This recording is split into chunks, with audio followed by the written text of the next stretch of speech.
안녕하십니까? 안녕하십니까? 반갑습니다. 네, 반갑습니다. 아, 이게 물고기 비늘을 진짜 이렇게 형상화했구나. 갑옷이요? 갑옷이. 그게 약간 알아서 싹 와서 붙지 않았어요? 자기 몸에 맞게?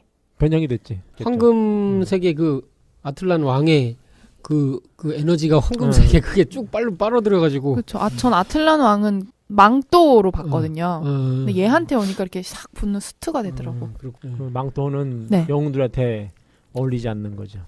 솔직히 아, 싸울 때 그런가요? 슈퍼맨 DC에서 항상 네. 나쁜 놈하고 싸울 때 날개를 잡혀서 두드려 맞아요. 그 저 망토를 인크레더블 잡히는구나. 보면은 네. 거기서 그 맞아. 에드나가 얘기하잖아요. 맞아. 망토는 안 된다고. 그게 왜 그러냐면 인크레더블 1에 네. 전 세계의 모든 영웅들을 잡아 죽이는 애가 있었어요. 그게 빌런인데. 아니 그런 애도 있었고 네. 왜 이렇게 망토가 하면 안 되냐? 저기 이렇게 비행기를 이제 사고 나서 비행기를 구하러 갔다가 망토가 그 걸려? 프로펠러에 빨려 들어가서 죽었어. 그 마지막에 걔도 아, 거기 웃기다. 빨려들어 죽거든. 어머. 그 망토 그렇군요. 때문에 죽어. 영웅들은. 닥터 스트레인지 망토는 살아있잖아요. 그 망토는 이제 기능이 엄청 많으니까 살아있는 그것도 망토니까. 식물인가? 예. 갑자기 망토 얘기로 추위를 막아주는 거 이외에는 먼지나 이런 거 막아주는 거 이외에는 장식이다. 그냥 방패 아니었어. 멋있게 막 펄럭이는 거지. 아쿠아맨 두 번째 녹음 시간입니다. 네. 지난번에 첫 번째 녹음할 때는 3지차 그리고 아틀란티스 7제국 그렇게 해서 3신7성 코드와 세 번째 오션 마스터. 네. 오션 마스터는 해왕 도수로 도전에 나오는 육지는 산군 도수, 네. 바다는 해왕 도수로 해서 증산상제님의 천지공사에게 지령과 그 지구 통일을 그 하는 공사에서 이 두 개의 큰 공사가 있었고요. 그리고 해왕 도수의 이 해왕이 네. 실제로 존재한다. 오션 마스터가 실제 있다. 그리고 그 오션 마스터가 한반도, 한국의 서해 바다의 변산반도 앞바다에 와 계신다. 네. 그래서 이 바다의 신왕이다. 이렇게 종도사님 말씀하셨고요. 사실 이게 굉장히 놀랍고 이거 완전히 그냥 네. 증산상제님의 천지공사 그 신도세계의 구도를 이렇게 DC에서 한 부분의 축을 맡아서 보여준 거다. 약간 예술적이고 좀 재밌게 이렇게 이제 구성을 해서 보여준 거나 마찬가지다. 네. 증산도 도전을 풀어준 거다. 이렇게 이렇게 이제 생각을 할 수 있습니다. 공감하시나요? 예, 많은 분들이 공감한다고 저한테 이제 피드백을 해줬습니다. 네. 계속해서 가보겠는데요. 네. 지금부터 내용이 이제 실제 본론일 것 같은데, 네. 우선은 너무 이제 본론 확 들어간다기보다는 네. 지난번에 이제 조금 간만 봤던 영화 어비스와의 비교를 하면서 들어가 보겠습니다. 아쿠아맨은 다 보셨잖아요. 네. 근데 어비스는 보셨습니까? 못 봤습니다. 저는 어비스 그 뒷장면부터 하여튼 2번인가 3번 봤어요. 뒷장면? 그러니까 이제 그 맨 뒤에? 네. 맨 뒤에 그 저기 뭐야 좀 싸우다가 네. 이렇게 그 잠수함인데 숨 쉴 수 있는 잠수함 해가지고 그 밑에 들어가서 무기 해체하고 뭐 이렇게 예. 외계 거기가 핵심이죠. 그거 나오고 예. 이제 그걸 끝나는 거. 예.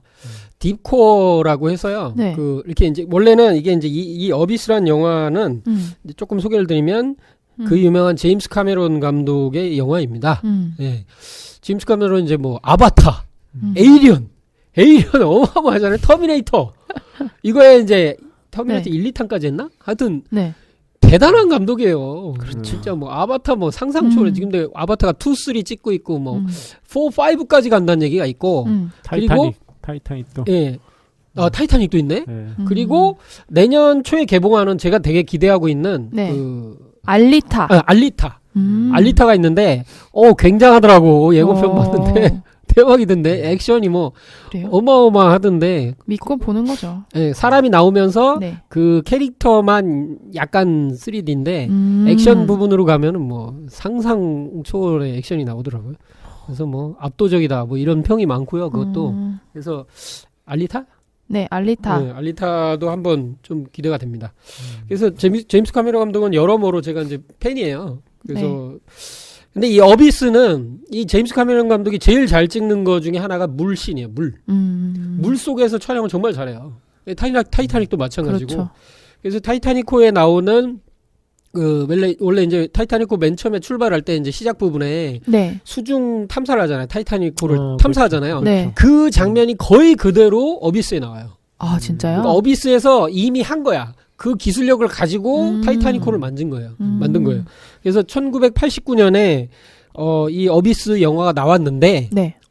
이 영화가 나올 때 세계 최초의 사실상 CG를 사용했다, 영화에. 사실상. 그 전에 미니어처 뭐 이런 걸 이제 썼는데, 네.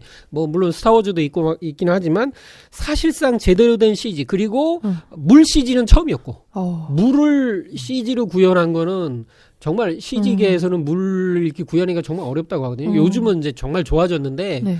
상당히 어렵고, 왜냐하면 이렇게 일렁이는 게 되게 불규칙하고 랜덤하면서 빛이 이렇게 움직이는 게 정말 어렵다고 하더라고요. 네. 그런데 이게 되게 재밌는 게 어비스라는 영화와 우리가 많이 쓰는 프로그램과 관계가 있어요. 우리가 굉장히 이미지와 그래픽을 만들 때 쓰는 프로그램이 뭐죠? 포토샵? 포토샵이 이 어비스의 영향을 받아서 나왔어요. 이해가 안 가는데요. 실제로 어비스 때문에 이 포토샵이 사실상 상용화된 거예요. 어떡해요? 그러니까 포토샵을 어비스 팀이 만들었다는 게 아니면 그건 아니고요. 원래 그 맥용 네. 이렇게 어도비사에서 만들었던 게 있었다. 아니요, 어도비가 아니고 어도비는 인수한 거예요.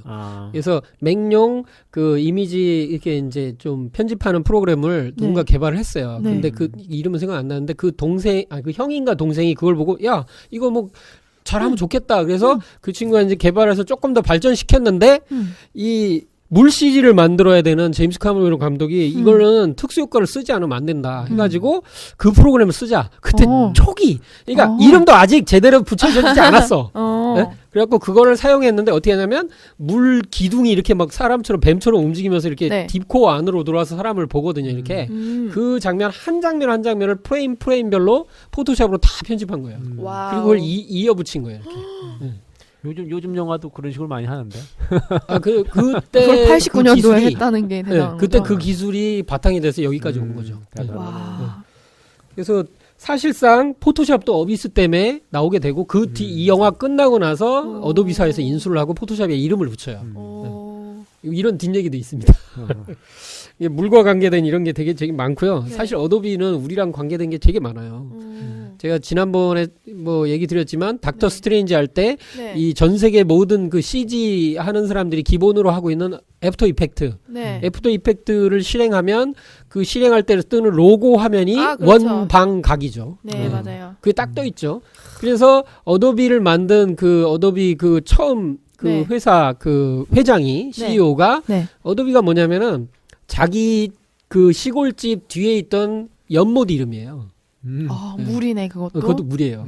그래서 저는 그게 다 연관이 있다. 택국이네. 그래서 태국하고도 저는 관계가 있다고 봐요. 최태성 이게 다 알고 보면 진리적인 코드가 있으니까 언젠가 이런 거 다 한번 풀 날이 있으리라고 보고 지금 떡밥만 던지는데 네.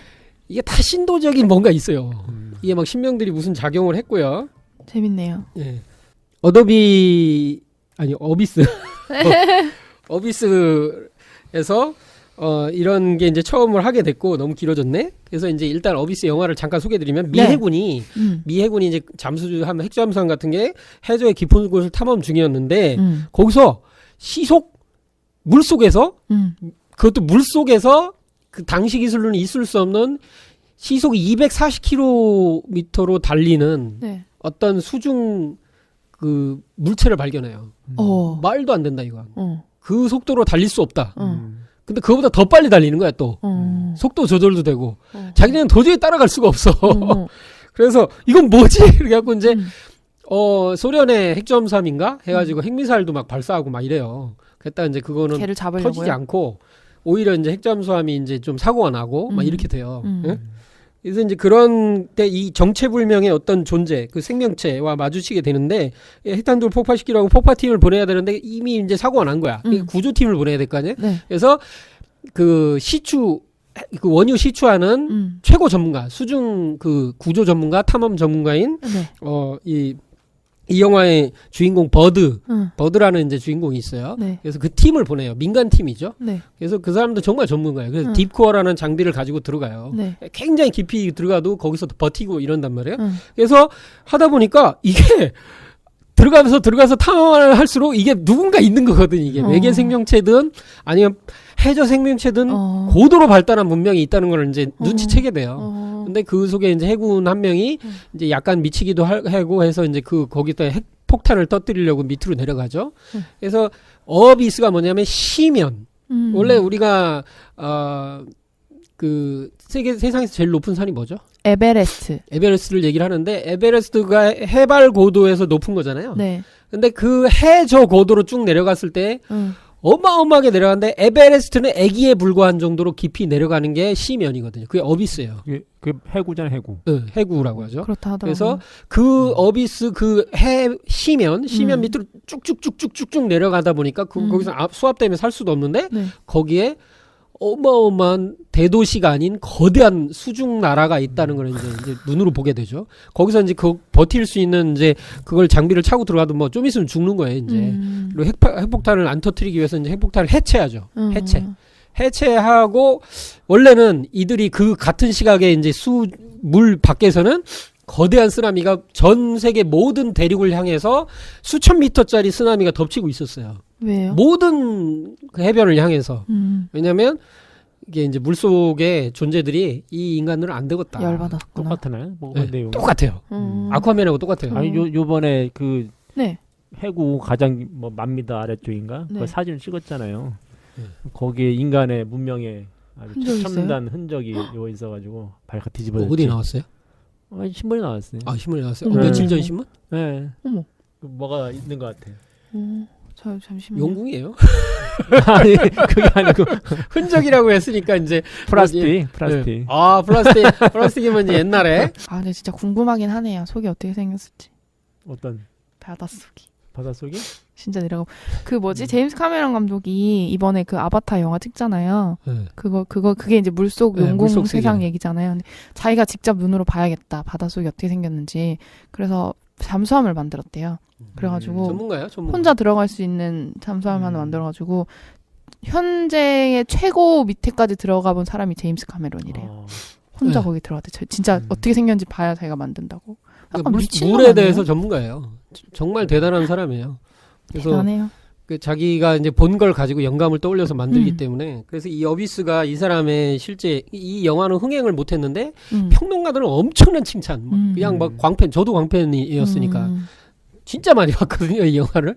돌려보고 너무 잘 만들었는데 지금 보면 너무 안타까워요. 지금 만들면 저보다 훨씬 더 잘 만들 수 있는데. 근데 거기 나온 외계인들은 네.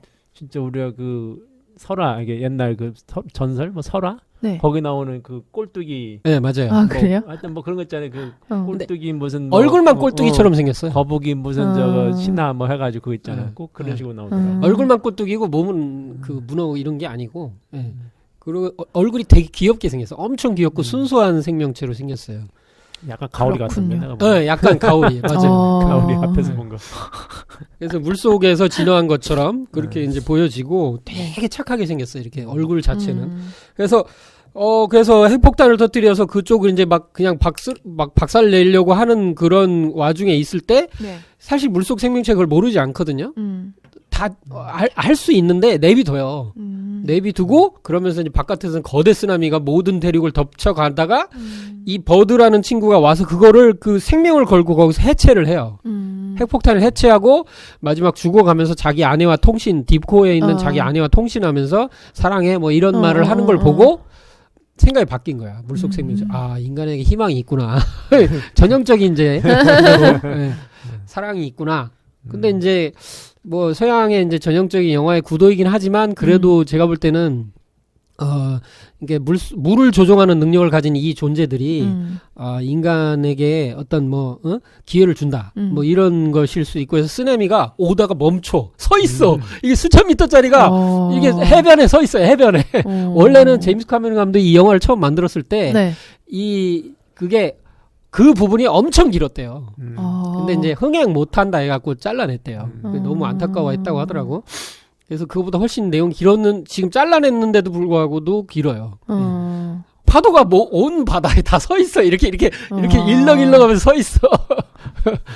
상징공사하고 네. 똑같네. 예, 저는 그렇다고 봐요. 나중에 그것도 뭐- 도전이라고 봐요. 그러고 이제 그걸 그 버드가 하는 행동을 보고 거둬요. 그걸 다시 물러가요. 근데 이 옴 왕이 실제로 한 일도 이렇게 물론 이제 아쿠아맨이 네. 아버지가 살던 그쪽 해변에 쓰나미 한번 보내갖고 그냥 쓸어버리잖아요. 네. 근데 이 물을 조종하는 능력이 확실히 있다 이들은. 네. 뭐 이런 것도 느껴지고 같아요. 굉장히 아쿠아맨하고 어비스하고 비슷한 점이 되게 많고 그리고 이제 거기도 뭐 이렇게 핵잠수함이 네. 뭐 쏘는 미사일 쏘는 거 이런 거 나오잖아요. 맞아요. 네, 그런 게 나오고. 근데 저는 이 어비스 영화에서 가장 충격적인 장면은 네. 그래서 이제 이게 그 용왕을 만나 마지막에 어비스 어비스가? 영화에서 마지막에서 용궁으로 데려가요. 죽어가고 있는 네. 얘를 이 버드라는 그 대장을 데려가서 용궁을 쫙 보여줘 이렇게. 오. 근데 이게 용궁을 쫙 들어가는 모습이 이 아쿠아맨 영화의 그런 장면들과 되게 유사해요. 특히 이게 서 있는 기둥, 용궁의 대도시들의 건물이 기둥이 서 있는 게 되게 빛깔이 되게 비슷해요. 네. 그리고 가서 이렇게 이제 숨을 쉴 수 있게 공기 그 물벽을 만들어줘. 그래서 이게 헬멧을 벗고 이제 액체 산소에서 막 다 토해내고 숨을 쉴 수 있게 되고 실제 물 저쪽에 있는 용왕이 이렇게 오게 돼요. 그쪽 세계 왕이 와서 이 말을 건네 이렇게. 그래서 왜 우리가 뭐 하려고 하는지 쓰나미를 막 쓸어버리려다가 너를 보고 바꿨다 이걸 보여주고 그러면 이제 수중 깊이 속에 있으니까 살려줘야 되잖아. 그래서 살려주려면 얘를 올려버려야 되잖아. 근데 거기서 그냥 올려버리는 게 아니고 어떻게 되죠? 그 용궁 전체가 올라가요? 용궁 전체가 어머, 이렇게 어머, 해면 위로 올라와요. 수면 위로 올라와. 그 장면이 지금 만들었으면 기가 막힐 건데 그때는 최선을 다해서 만든 건데 어찌됐든 좀 어설퍼 보이는 게 쭉 있어요. 떠올라요. 그래도 잘 만들었어. 쭉 떠올라요. 이게 용궁 전체가 막 떠요. 둥둥둥둥 떠올라는데 그러면서 딥코어도 위험했었는데 딥코어도 같이 올라고 미군의 해군 뭐 구축함들도 같이 거기 다 걸려서 올라와. 너무 넓으니까. 그러니까 사실은 뭐 외계 생명체로 본다면 초거대 우주선이고 용궁으로 본다면 뭐 정말로 용궁이 떠오른 거고. 그래서 이게 바다 세계 인간과 용궁이 이제 만나는 장면이죠.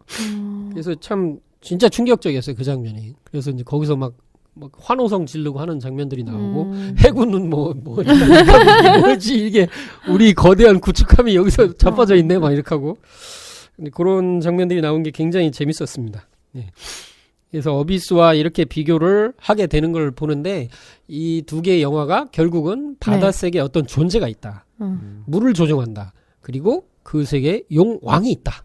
여기서 이제 옴왕이라고 했는데 이제 거기는 한쪽 나라의 왕이고 네. 궁극적으로는 이제 오션 마스터가 이제 나오는 걸 전제로 하고 있고 이 어비스 영화에서는 이제 꼴뚜기처럼 생길 수도 있지만 되게 순수하게 생긴 그쪽 세계 왕을 만나죠. 예. 요런 게 참 좋습니다. 예. 네, 제 개인적인 질문인데요. 검색해보니까 오션마스터가 옴 왕이 빌런이 된 이름이 오션마스터던데? 근데 이제 그거를 좀 다르게 얘기하는 기사도 되게 많아요. 그래요? 그러니까 그 오션 마스터를 이 영화에서는 네. 이렇게 정확하게 7제국을 바다세계 7제국을 통일하는 걸 오션 마스터라고 원래는 영화에서는 다룬 건 사실이에요.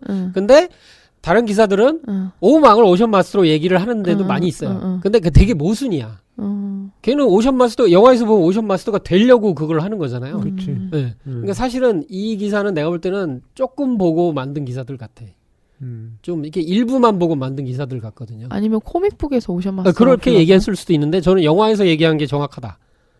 영화에서 얘기한 게 아니 당연하지. 바다의 마스터야 주인이야. 그러면은 오무왕 정도는 안 되거든. 7제국 통일도 못했고.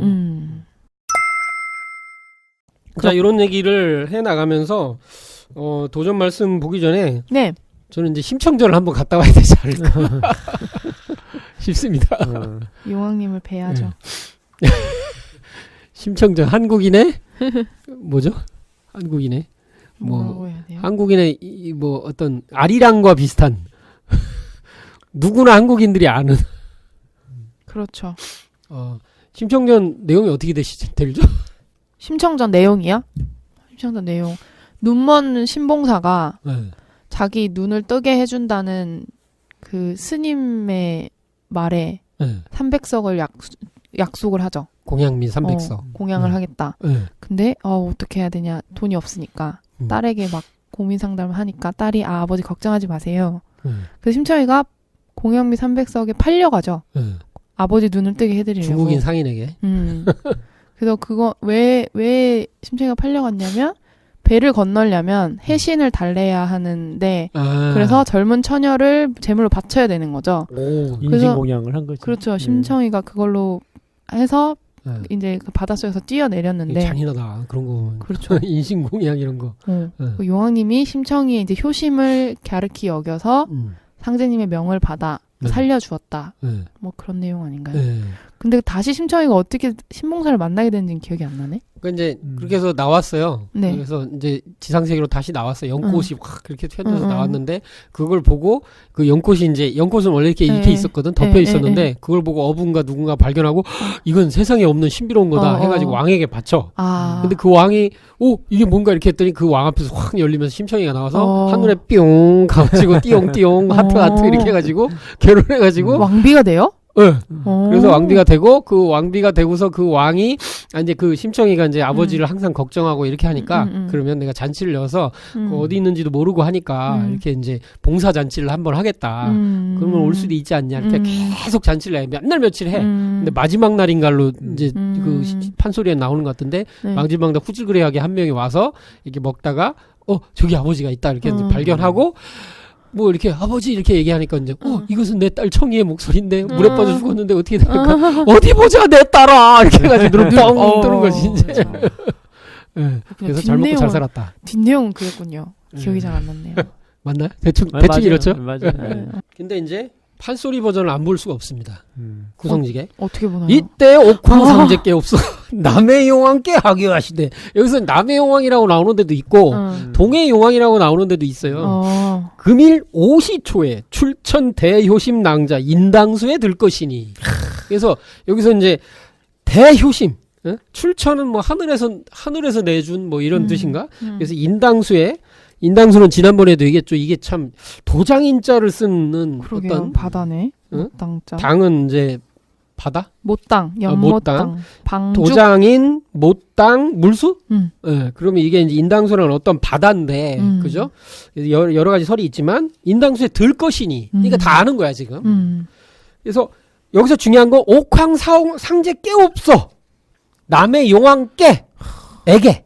그러니까 이거 하교라는 건 뭐냐? 하니까 밑으로 전달하는 거죠. 가르침을. 이건 뭐냐면, 용왕은 게임이 안 되는 거예요. 명을 내렸다. 네. 명령을 받는 존재. 그래서 팔선녀로 옹이어여 수정궁에 모셨다가 수정궁이 이제 용궁 세계에 있나 보지. 인간으로 환송하되 시각을 조금 어기거나 물 한 점 묻히거나 모시기를 잘못하면 이 용왕은 1000벌을 주고 이게 물 조금이라도 묻으면 너 죽어 이런 얘기야. 그리고 시각도 어겨도 안 되고 이게 물 한 점 묻히거나 모시기를 잘못하면 남의 용왕은 1000벌을 주고 수국 제신은 아마도 이게 수국에 있는 제 신하들 모든 신하들 모든 신하들을 죄를 면치 못하리라. 분부가 지엄하니 용왕이 허겁하여 한 거지 이제 황겁하여 수국 충신 별주부와 이게 저는 옛날부터 이해가 안 되는 게 별주부전이 있는데 별주부전이 실제로 이제 토끼 간을 가져오라는 용왕이 이제 병들어서 맞아요. 가져오라 할 때 이 별주부는 원래 바다에 안 살거든요. 주부는 이게 자라예요, 자라. 요것도 좀 특이해요. 그러니까 이게 어떤 뭔가 있는 것 같다. 이게 거북이라고 안 하고 이것도 좀 특이하고 하여튼 별주부와 백만인 갑제장 이게 누구야? 하여튼 각궁 시녀로 용궁 교자를 등대하고 용궁 교자는 용궁에서 쓰는 어떤 이런 가마죠 이제 용궁에서 쓰는 뭐 오고 가는 이게 실제 뭐 이게 옛날에는 들고 다닐 수 있지만 용궁에서 아마 이런 약간 잠수함 같은 건가 모시는 차, 버스, 택시 뭐 이런 건가 그래서 뭐 리무진이에요 어쨌든 그 시를 기다릴제 과연 오시 여기도 오시가 나와 백옥 같은 한 소저가 물에 풍덩 빠져 들거늘 벌써 물에 젖었네. 큰일 났네 이거 어떻게 말려 빨리 이거 어떻게 빨리 말려 드라이기 털어 시녀 등이 고이마저 교자 우 모시는구나. 교자 위에 모시는구나. 심청이 정신 차려.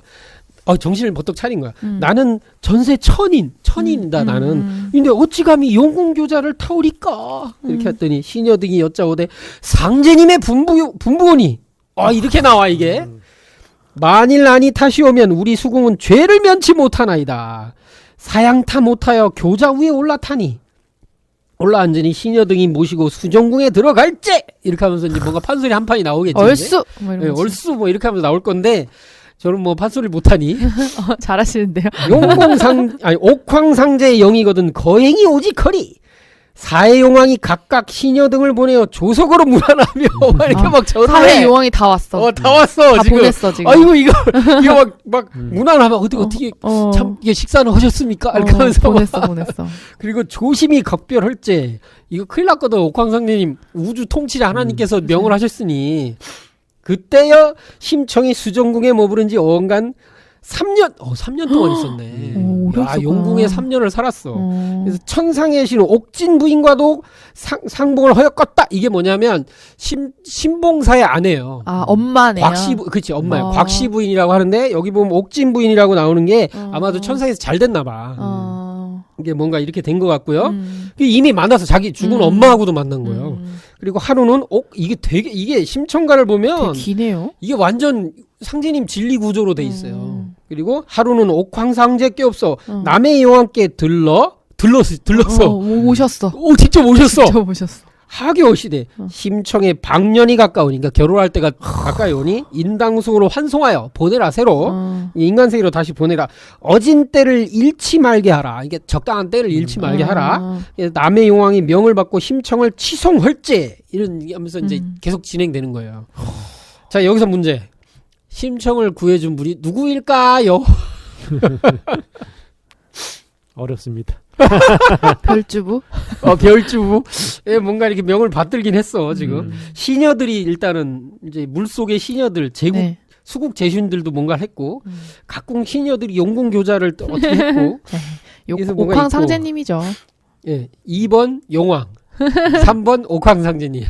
네. 옥황상제님이죠.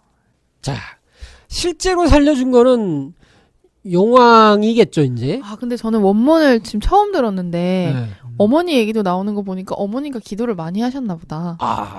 그런가 보네. 어머니가 살려주신 거. 그러니까 천상에서 뭔가를 그렇죠. 역할을 많이 했겠네. 그럴 수 있겠다. 조상님들이. 네네. 네. 그런 생각을 또 하게 되네. 그래서, 용왕이 이제 살려주긴 했는데, 용왕이 이제 시켰겠지. 네. 물 한 점 묻지 않게 했는데, 물 묻었으니 난리 났어, 지금. 그렇지만 어쨌든, 그 용왕에게 명을 내린 분은 누구냐? 이게 옥황상제님이시다. 옥황에 계시는 상제님이시다. 옥황상제님은 어떤 분이죠? 우주의 절대자 하느님이시죠. 그래서 이 옥황상제에 대한 것이 이제 원래 이게 한민족 신앙의 우주 통치자 하나님을 원래 상제님이라 불렀다. 옥황상제님이 등장하시면서 실제 천상에 옥황상제께서 계시는구나.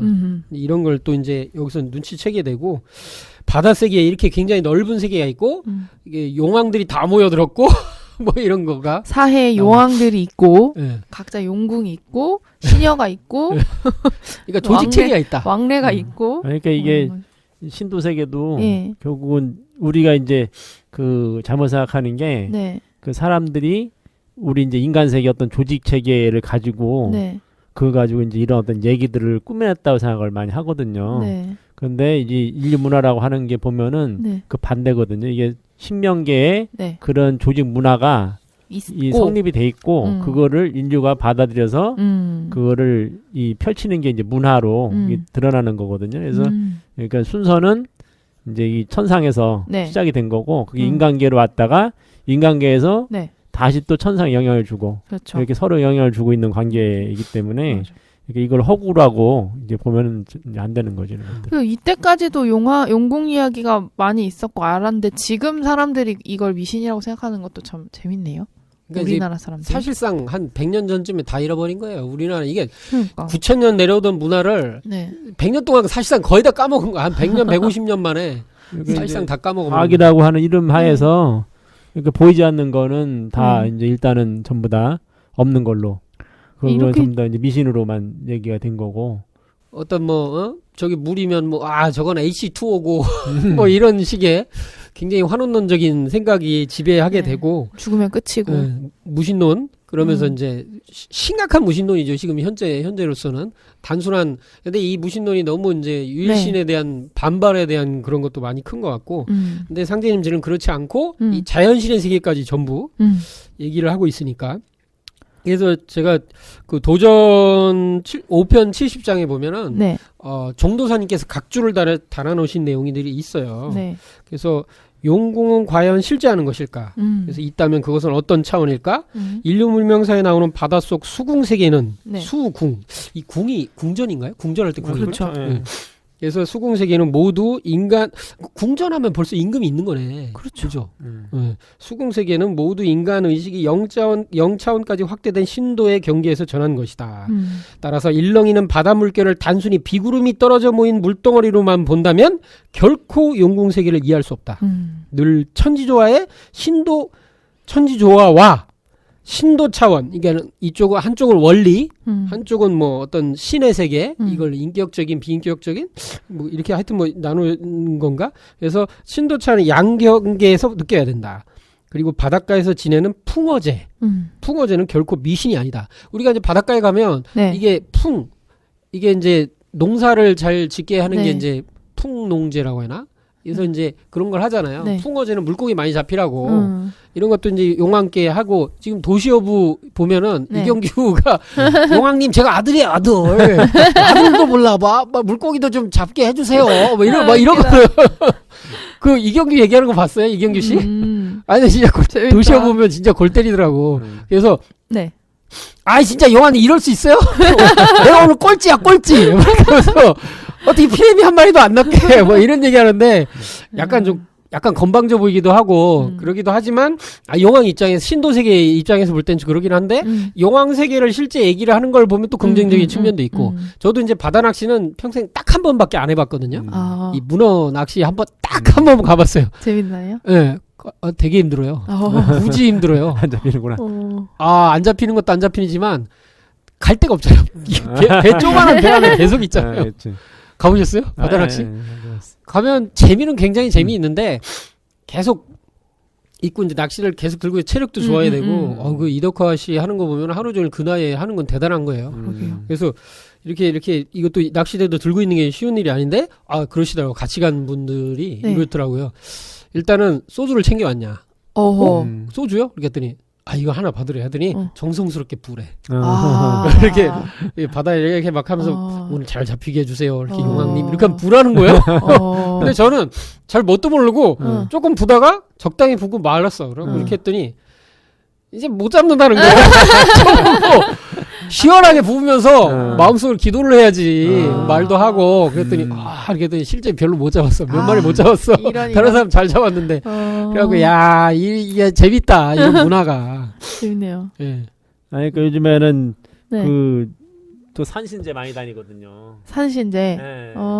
그래서 그 산악회 네. 꾸려가지고 많이 다녀요. 근데 그분들이 이제 저거 할 때 되면 산신제 이제 지내러 많이 다니고 그러거든요.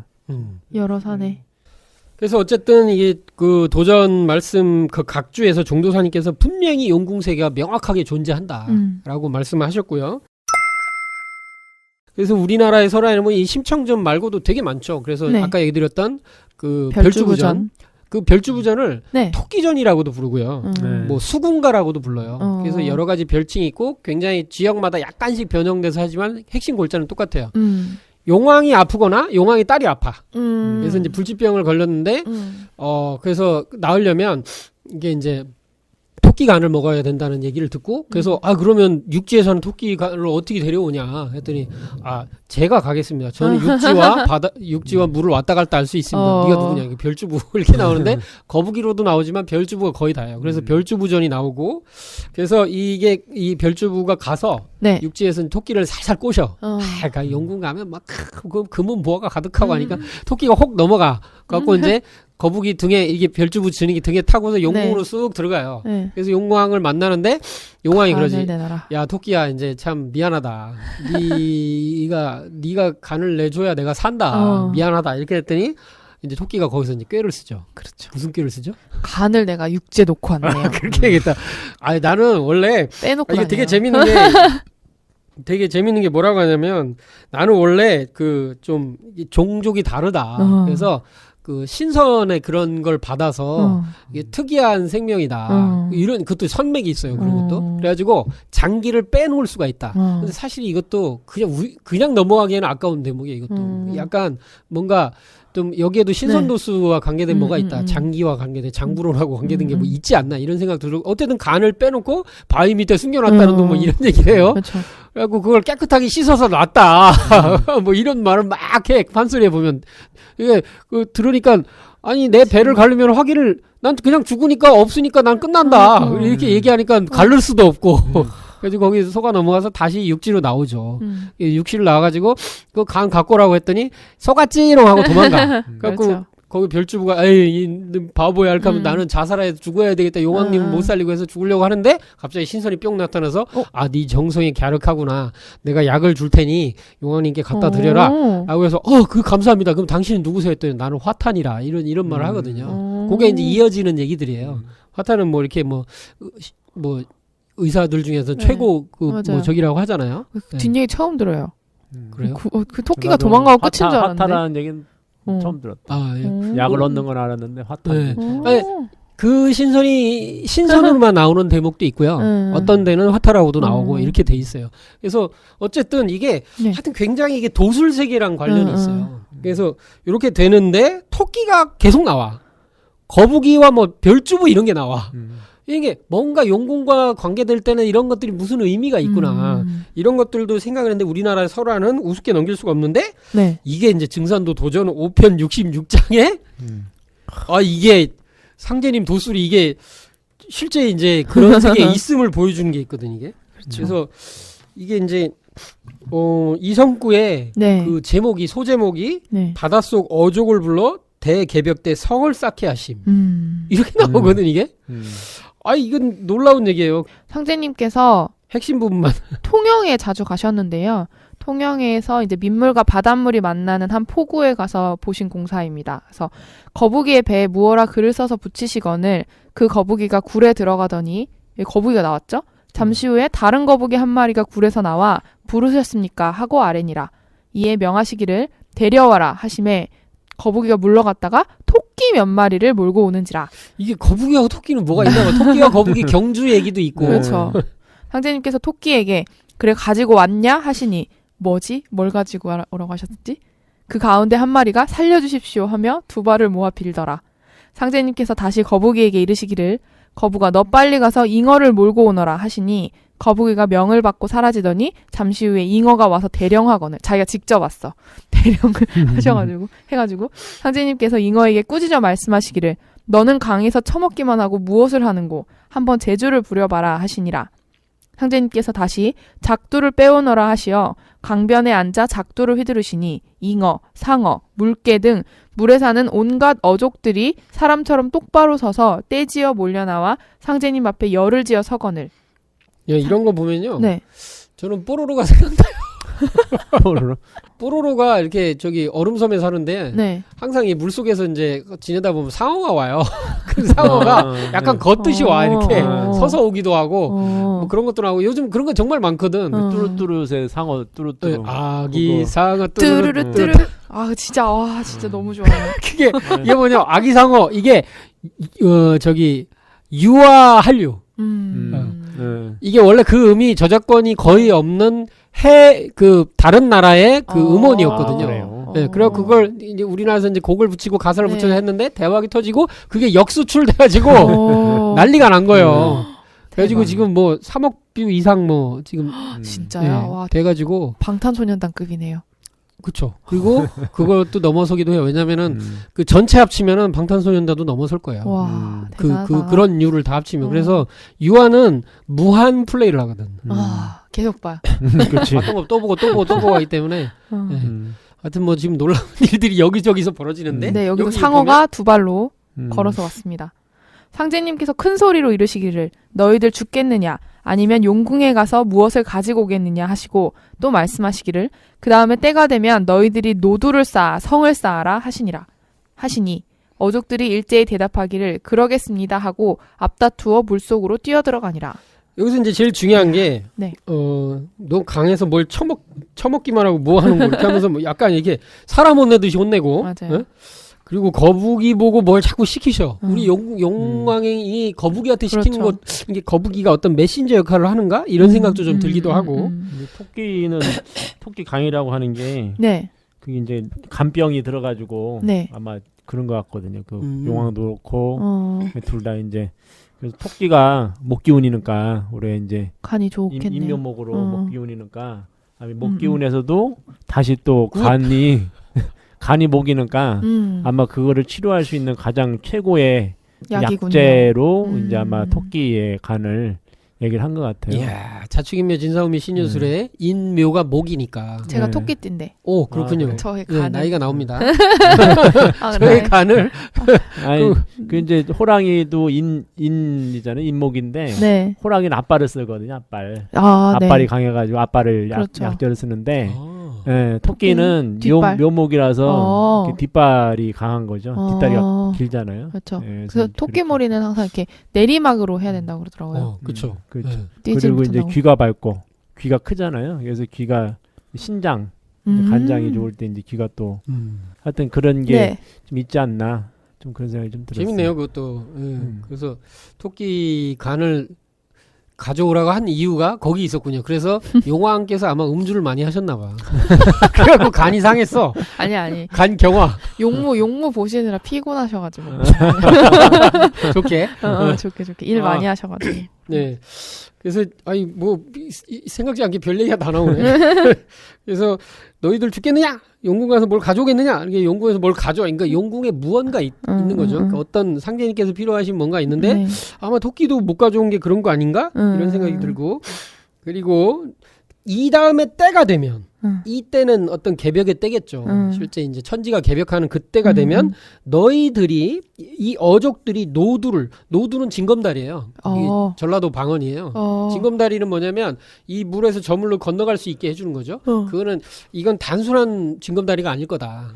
아마도 이제 거대한 규모 내지는 사람을 살려주는 육지인들이 살 수 있게 해주는 이게 뭔가 어떤 구원의 뭔가 어떤 물체 그런. 근데 그게 이제 우리 그 고구려의 주몽 성제가 그 이제 그 동부여를 탈출할 때 그때 오리마리 그렇죠. 협보랑 해가지고 탈출할 때 그때 그 어족들이 그렇죠. 자라하고 징검대를 쌓아서 이제 건너는 게 나오거든요. 네, 그때 건너기 직전에 이게 동부여 군인가 쫓아올 때 나는 아시 천재지자. 그래서 나는 천재의 아들이다. 이거 엄청나. 이 광개토태양 비문에 나오는 얘기들 아니에요? 그래서 그렇게 하니까 어족들이 막 떠올라. 야, 진짜 이거는 막 진짜 대단한 장면. 이게 완전 이 용궁, 이 아쿠아맨하고도 연결되는 거죠, 이게. 그쵸, 아쿠아맨이. 마치 아쿠아맨이 이거 뭐지, 이거? 삼지창. 아니, 그게 아니고, 그, 어렸을 때 그 수족관에서. 그렇죠. 그거랑 똑같아. 맞아. 아니, 말이야. 너 물고기랑 대화한다며. 이렇게 했더니 상어가 몇 대 박으니까 깨지기 직전이야. 했더니 막 물고기들이 막 이렇게 막 모시고 있어. 옹의를 하고 있어. 그거하고 똑같은 거예요, 이게 아시천재지자가. 왜 그런 거지? 재밌네. 왜 그런 거지? 왜 그런 거지는 또 뭐야? 그런 지금 나와 여기서. 궁금하다. 그리고 아쿠아맨이 삼지창을 얻었을 때도 모든 어족들이랑 다 연결되면서 통솔할 수 있게 되잖아요. 그게 어떤 용왕의 오션 마스터의 상징처럼 이렇게 되는 그러니까 고정모드 그때 기억나네요. 여자 이제 여왕은 물을 다스리고 그러니까 임금은 이제 어족들하고 대화를 하는 그러니까 아슬란이었네? 아틀란 이후로 처음이다 해서 그렇게 된 거잖아요. 네. 그래서 그것도 이제 어쨌든 부부 코드도 사실상 나오는 거고. 그래서 한쪽은 뭐 소프트웨어, 한쪽은 뭐 하드웨어 이렇게 봐야 되나? 하여튼 뭐 여러 가지로 볼 수 있는 것 같고요. 그래서 이 노두가 이 주몽성제하고 또 연결이 되네요. 또 이런 식으로 성을 쌓아라. 그러니까 노들로와 성을 쌓는 거니까 거대한 어떤 뭐 방벽 내지 이런 것도 될 수도 있고. 그래서 뭐 쓰나미가 넘어올 때 그거를 어느 정도 막는 역할도 할 수 있고 뭐 여러 가지 상상이 돼요. 이게 참 이게 기기묘한 뭔가 이 실제 이게 당해 보면 굉장히 놀라운 어떤 장면이 있을 것 같아요. 그러니까 뭐 개벽기 때 사실은 이제 지금 얘기한 대로 그 물로 인한 파괴 그게 이제 예전부터 물과 불에 의한 파괴인데 그 대홍수로 인해서 그게 이제 파괴가 많이 됐거든요. 대홍수가 일어났을 때 전 대륙이 한꺼번에 파괴가 됐기 때문에 이 물로 인한 파괴가 상당히 크거든요. 그래서 이제 그거를 그때는 파괴가 됐는데 네. 이번 가을 개벽기 때 그보다 더 큰 충격이 오기 때문에 그렇죠. 이제 지축에서는 충격이 오기 때문에 네. 이제 그때보다 더 큰 충격을 막을 수 있는 방법으로서 상님께서는 이 노드를 쌓는 이제 어족들도 이게 용궁에서도 협력을 해서 이 물을 말려라. 이게 뒤에 또 말씀 중에 하나가 이제 물을 네. 말려라. 용궁에서 어족들한테는 노드를 쌓아라. 지금 그런 명령을 지금 이제 내리시게 된 거죠. 이렇게. 네. 그렇군요. 그리고 여기서 이제 이것도 네. 하나 있는데 저는 이제 잉어를 산재님이 이제 대령을 한 게 또 잉어를 대령했단 말이에요. 네. 근데 잉어의 설화 중에 뭐가 있냐면은 네.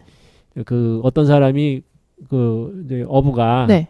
물고기 잡은데 큰 잉어를 잡았어요. 근데 잉어가 이제 막 눈물을 흘리는 것처럼 하니까 이 네. 어부가 살려준 거죠. 살렸더니 꿈에 나타나가지고 잉어가 네. 나는 원래 그 이제 용왕의 그 자식이다. 그래가지고 그 용궁으로 초대를 하고 싶다. 네, 그 초대를 해서 가는데 맞아. 거기서 그 어부한테 하는 얘기가 네. 선물을 준다고 그럴 때 그때 이 구슬을 달라고 그래라. 그 구슬이 뭐냐면은 그러죠. 여의주. 모든 걸 다 이루어주는 그런 구슬이 이게 여의주네요. 네, 여의주를 맞아. 그 전설 그것도 있어요. 네, 그래서 제가 생각하기에 이 잉어는 이제 네. 그래서 상제님이 그 설화 중에 그 차용을 해서 하신 것 같고, 그래서 이 지금 용궁에 가서 가져오라 네. 한 것이 뭐냐. 이게 분명히 이제 이 지금 여의주도 되고 또 하나는 이제 나중에 해인 관계된 왜냐면은 이게 용왕의 그 병을 고치는 건데 이 못 고치는 용궁에서 못 고치는 병이란 말이에요. 이거는 근데 그걸 고칠 수 있는 네. 이번에 오는 이 네. 가을 개벽기의 이 병은 천지가 병들었기 때문에 네. 그래서 그거를 고칠 수 있는 이제 약에 대한 얘기를 지금 계속 하는 거라서 이렇게 태울주가 상님께서는 천지약이다. 여기 태울주의 모든 천지약을 기운을 다 넣었다는 말씀이 있고 네. 그 태울주를 바탕으로 한 해인이 이 여기서 지금 같이 수군가라든가 지금 이런 잉어서라든가 이런 것이 상년 공사 중에 녹아들어서 제가 보니 해인을 지금 계속 말씀하시고 한편에서는 또 하나는 이게 개벽기 때 이 이제 물을 말리고 성을 쌓아서 노드를 쌓아서 사람들을 살리는 이 두 가지가 지금 같이 얘기가 되고 있는 게 아닌가. 이거 어마어마한 얘기네. 이게 단순한 얘기가 아니구만요. 네. 그리고 뭐 그런 게 애들 동화에도 많이 나와요. 실제 이게 이제 조금 섞여가지고 네. 잉어를 살려줬더니 그 황금 잉어였어. 근데 그 살려줬더니 뭐 진짜 뭘 가져왔다 이런 게 많이 나오기 때문에 뭐 하여튼 이게 그 무의식 중에 우리 저기에 많이 들어있고 사실 난 용왕의 아들이다 뭐 이런 얘기서부터 그런 게 많으니까 여의주, 태울주 이렇게 이어지는 건 정말 해인까지. 네. 의통까지 이어지는 거는 아주 이게 이 해석에 대한 그런 정확한 쪽으로 방향으로 가는 것 같습니다. 그리고 이제 네. 용궁을 들어가시죠, 직접. 직접 들어가시죠. 그게 이제 도전 5편 72장에 나옵니다. 사실 정말 시원시원하고 통쾌하고요. 네. 야, 상제님 우주 통치자 하나님이니까 네. 이렇게 막 천지 어디에서 이제 거침없이 그치 가시는 거다. 이게 아니 기존 네. 종교 세계 누가 이랬냐고 누가 누구도 없었고 어느 저기에서도 없었어요. 그런데 상제님은 가시는 거예요. 그래서 증언자를 데리고 호연 어린 호연 또 어떤 때는 김영렬 성도를 데리고 다른 데 간 이런 비슷한 세계에 가시는 덱도 있고 네. 호연이 이제 증언을 하면서 이렇게 나올 수 있게 되는데 네. 간단히만 보면 네. 용궁에 들어가니 집들이 수없이 많고 일단 집이 많아. 집이 많다는 얘기 뭐냐면 네. 대도시 내지는 국가야. 사실은 나라죠, 나라. 그렇죠. 근데 아쿠아맨에 보면 이 메라와 함께 그 수중 우주선을 타고 쭉 갈 때 네. 깜짝 놀라잖아요. 뭐 엄청난 도시가 아니고 뭐 제국이죠. 뭐 제국이 최첨단 네. 그런 미래 도시가. 네. 물속 미래 도시. 뭐 어쨌든 그런 게 있는 거죠. 그래서 그걸 이렇게 비칠 때 되게 아름답고 그렇게 돼 있죠. 집들이 수없이 많다. 한가운데 몇 층인지 셀 수도 없이. 그러니까 뭐냐면 이미 이 당시에 지상으로 얘기하면 아파트, 고층 아파트가 있어. 거기 동양식으로 누각을 져서 네. 만든 그런 거. 근데 이게 네. 우리 항상 동화 같은 데 보면은 네. 그게 용궁 표현할 때 항상 그런 식으로 나오거든요. 네. 이렇게. 그렇죠. 기와집으로. 네. 그렇죠. 근데 이제 이 용궁세계 서양 쪽에 바라본 용궁세계가도 어쨌든 고층 아파트처럼 돼 있더라. 그리고 그렇죠. 이게 좀 기기묘묘한 모양으로 되는데 어비스에서 나오는 구조랑 많이 비슷해요. 많이 비슷하고. 그래서 기와집이 이 건을 상제님께서 그 집에 올라서시 아마 꼭대기에 올라서셨겠지. 네. 그래서 옥황상제가 여기 계시다 하면서 막 큰 소리로 한번 사자우를 이렇게 쫙 하면 그러니까 물속에 진동을 해서 팍팍팍팍 울려 나갔겠지. 크게 호령하심에 바닷속이 쩌렁쩌렁 울리니. 그래서 갑옷을 여기 보면 갑옷을 입었어요. 일단 갑옷을 입었어요. 아쿠아맨도 갑옷을 입었고 궁궐을 아마 지키는 것 같아 이 사람들. 네. 그렇죠. 옴왕도 갑옷을 입었어요. 그리고 기치창검. 그러니까 일단은 무기를 들고 있어. 창 뭐 이런 걸 들고 있어요. 근데 아쿠아맨과 오망이 대결할 때도 왕들은 다 창을 들고 있어. 맞아요. 이게 갖다 썼다니까. 도전을 그대로 갖다 쓴 거야 이거는. 그래서 기치창검, 삼지창이든 오지창이든 무장한 사람이 뚜벅뚜벅 나와 절을 한 옷. 일단 절을 해. 이게 심청전에 나오는 용왕이 막 벌벌 떨드는 것처럼 여기서 이제 예를 갖춰서 딱 와. 그리고 상제님을 모시고 첩첩이 나 있는 문을 지나. 문이 되게 많은 거예요. 문을 여러 개를 통과한 거예요 지금. 그리고 안으로 들어가니라. 상제님께서 그의 손을 잡고 물으시기를.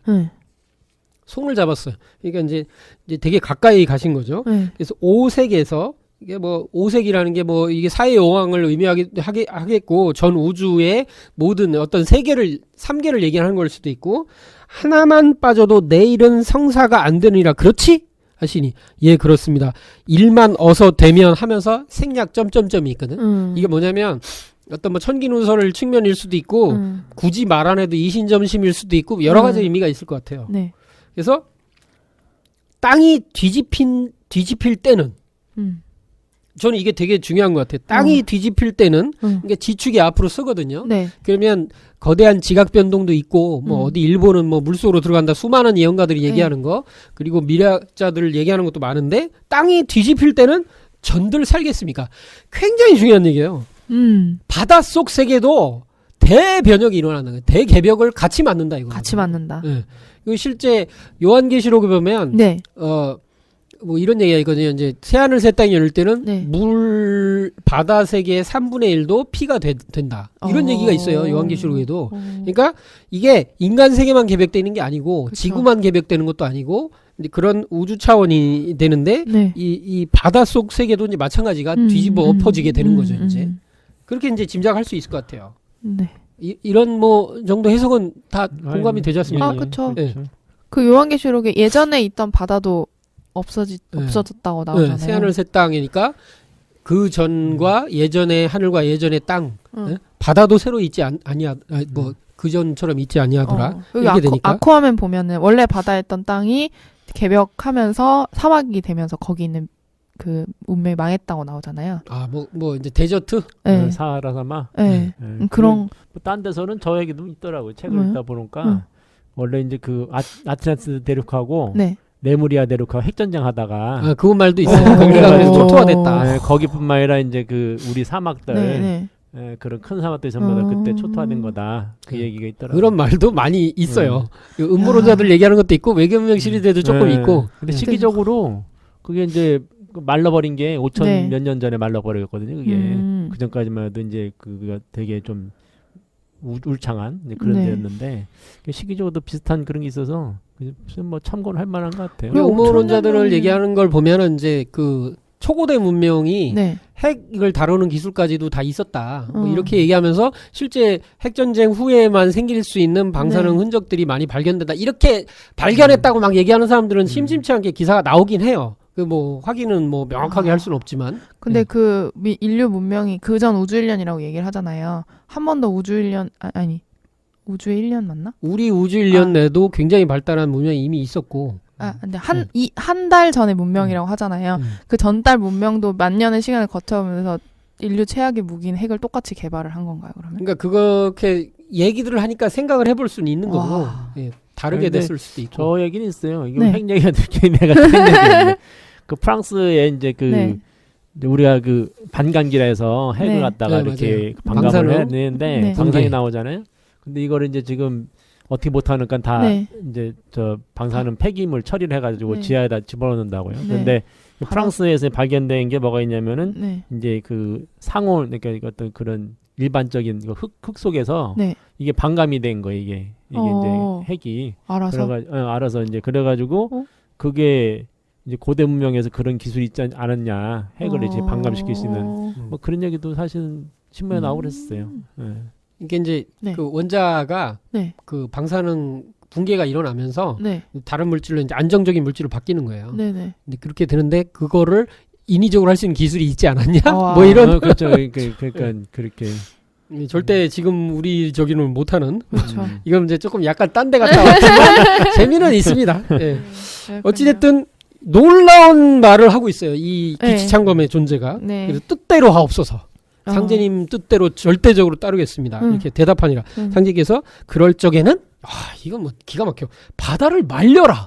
그러니까 물을 조종하니까 너희들은 물을 조종할 수 있다. 그러니까 너희들이 할 일은 바다를 말려라. 이게 말린다는 건 뭐냐면 너무 큰 피해가 일어나지 않게 네. 이렇게 이제 특정 부분을 좀 약화시키는 측면이 있죠. 바다가 말린다는 거는 그쪽에 어마어마한 파도 내지는 뭔가 쓰나미 이런 것들을 오지 않게 하게 하는 어떤 것 같아요. 어비스처럼 이렇게 딱 어비스처럼 파도를 멈춰. 회의를 세우는 거. 그런 것도 있고 네. 하나는 이제 후천이 됐을 때 네. 지금은 물이 이제 대대 많죠. 5대양 6대주로. 네. 근데 이제 후천이 되면 이제 6대주 5대양 이런 식으로 해서 그게 이제 역전이 된다는 얘기가 있거든요. 그러니까 땅이 더 많아져. 상진 말씀에도 이제 제주 앞쪽으로 해서 우리가 살 만리 땅이 생긴다. 네. 그리고 옛날에도 이제 그 저쪽에 그 황해가 융기한다는 얘기도 있고, 네. 그리고 또 하나가 이제 그 아틀란티스라든가 이제 그 레무리아 대륙 같은 게 다시 떠온다는 말이 있기 때문에 네. 지금 이 물을 말린다고 하는 게 네. 이게 그 어떤 그거를 멈춘다 뭐 이런 게 아니라 물 자체가 실질적으로 이제 다른 용도로 해서 이게 아마 될 수 있지 않나. 저는 이제 이것도 좀 저쪽 얘기긴 한데. 예, 옛날에 천공이 있었다는 얘기를 하거든요. 하늘에. 하늘에 지구의 껍데기가 있었다는 거예요. 물 껍데기. 감싸는 얼음 껍데기가 있었다는. 이게 이제 2층으로 해가지고 있었다고 그러는데 네. 그 용도로 해서 그러니까 실제로 이제 상화막이라 해서 이제 이거 여름에서 가을에 일단 상하막이 생기거든요. 그래서 후천이 됐을 때 이 지구에 다시 그 상하막이 그런 식으로 생기는 게 아니니까 이제 지상의 대홍수에서 떨어졌던 그 물들이 다시 이 공중으로 올라가서 그런 막을 형성하게 한 그런 생각도 해봤어요. 그러니까 이제 포톤벨트류의 이런 그 외계문명 시리즈에 보면은 지금부터 10,000년 전 그 이상 전에는 그 사람이 살기가 굉장히 좋았고 인간이 정신이 고귀할 수밖에 없었던 게 환경적으로 되게 좋았다. 그게 지구를 거대한 이렇게 물로 된 얼음막이 둘러싸고 있었고 방사능 오염이나 이런 걸부터 다 이렇게 막아줬고 인간 유전자도 거기에 맞게 되게 발현이 잘 됐고 그리고 그래서 몸집도 크고 막 이랬다. 이런 얘기들이 이제 굉장히 많이 나오거든요. 거인족에 관한 얘기라든지 이런 것도 있는데 그게 실제로 있었을 수 있지 않냐. 근데 뭐 우리가 전 세계적으로 있는 대홍수에 관한 설화들이 아마도 이제 그 천공막이 깨지면서 벌어진 지상의 어떤 대변화 그리고 이렇게 인간의 이제 전쟁이나 뭐 이 현재의 그런 조금 이렇게 영적인 것 쪽으로 이렇게 많이 좀 쇠퇴된 이런 변화가 있지 않겠냐. 우주의 여름 그 말로 가면서 이런 일이 있지 않겠느냐. 근데 그거를 뭐 상어막이라 해서 우주변화 원리로도 이제 이렇게 해석이 될 수도 있는 측면이 있고 아주 고도의 얘기를 하신 거라서 엄청 신기하네요. 요거는 이제 외계문명 시리즈에 굉장히 많이 나와요. 뭐 딴 얘기 내가 아니 근데 요때 아니면 언제 얘기하겠어요. 그러니까 이거는 상진님 말씀은 많은 실제 개벽 때 대봐야 하는 문제이기 때문에 여러 가지로 이제 열어놓고 생각을 해볼 수 있고 저희들은 그런 걸 얘기해보는 거 뭐가 더 좋은 거냐 이렇게 한번 도담을 나눠보는 거니까. 네네. 그래야 창생들이 허공에 안 빠지고 다 살아날 것 아니냐. 그래서 뭔가 허공에 빠진다는 이런 말씀도 있고 죽는다 이런 얘기인데 살아나게 한다. 그리고 한 번 죽기 두 번 죽는 거 아니니 조금도 변치 말고 여기서 다 나서라. 이게 나오죠. 다 나서라. 그리고 다른 곳도 네가 통제해서 일이 함께 되도록 하고 모든 용궁에서 다 나서라 하시니 어찌 변할 수가 있겠습니까? 자 여기서 이 기치창검의 존재는 오션 마스터예요. 해왕이라고 저는 확신이 들어요. 이분은 신왕, 바다의 신왕, 해왕이라는 분이라는 게 저는 확실하게 여기서 이게 증거다. 그리고 아쿠아맨에서 얘기하는 그 오션 마스터의 삼지창을 가지고 계실 거다. 뭐 이런 짐작도 하게 만들고. 그러니까 아쿠아맨의 이 영화는 이분에 대한 영화예요.